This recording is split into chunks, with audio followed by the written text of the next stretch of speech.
Hey everybody, it's Steve. Welcome back. Today we're standing here in my laundry room where it stinks to high heaven. I smelled this bad since the gas station on the way to Vegas the last time we were heading out that way. You know, the ones where they don't clean it for a month and they give you that key. It's usually attached to a big object so that you don't walk off with it. The good news is this is something a little bit easier to take care of than that because there's a filter on here that we can clean out. What happens to the filter is the filter gets stuck with lint and other things, maybe a color catcher, and it collects water in there. The water is dirty, it starts to smell like sewage. You don't want it, you want to get it cleaned out. So we're going to do that today. Luckily, this is something that even I and you can do.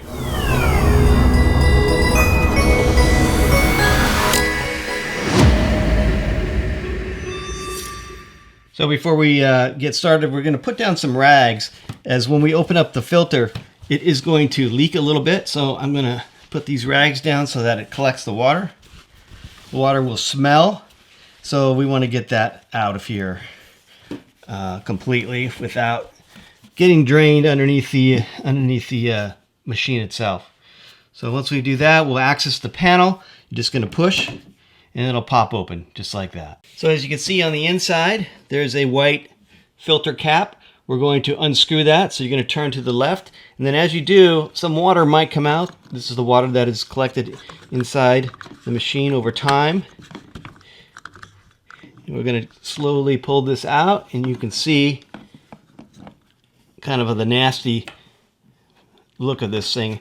It will often collect things inside. Here's lint and other crap. We use color catchers. It's a little white sheet, so sometimes those can get stuck in there. Once that happens, that's when everything's going to collect in there and start to smell over time.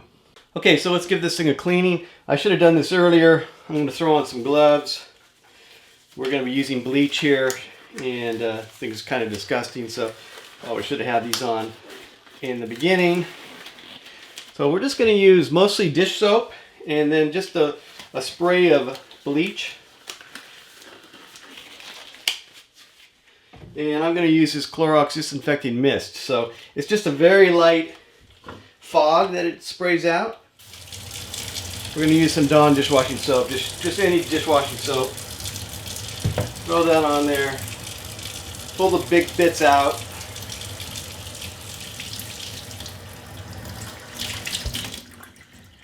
Okay, so we got that pretty clean. And I'm going to give it one more spray of bleach.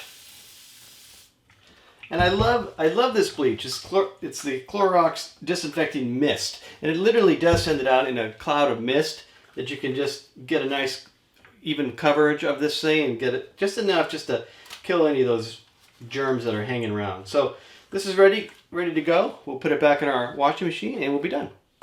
So before we put our filter back in, we should give the inside a bit of a cleaning. As you can see, there's a little bit of residue in the bottom of the channel there, and some moisture that's collected. So let's get a rag and we'll wipe that out. It's definitely difficult to do a thorough cleaning given the small space here. So I used a couple different options, including a toothbrush and then a rolled up paper towel. Okay, so that looks much cleaner. Now, notice that there is a notch that protrudes in the back of the channel. We're going to look at our filter and see that there's a cutout on the filter. We're going to line up the cutout with that notch so that you can push the filter all the way in. If you don't line it up, the filter won't go all the way in and you won't be able to tighten it back up. Once you have it right, it will seat in there fairly deep, and then you can just twist it closed until it clicks. And that's it. So all things considered, our machine today wasn't too bad, but it did smell, so it was time to do it. And you can see that it was pretty dirty. You could just take a look at all the stuff that we collected out of there. Now, it can be worse. We use what they call color catchers, and we put those into when you're washing with bright colors and make sure that nothing bleeds. And these things can sometimes get stuck in that filter themselves, and that causes quite a bit of a blockage, and you're going to have a big problem. So that's it for today. If you found this video helpful, please like and subscribe, of course. And until next time, this has been Steve for Things That Even I Can Do.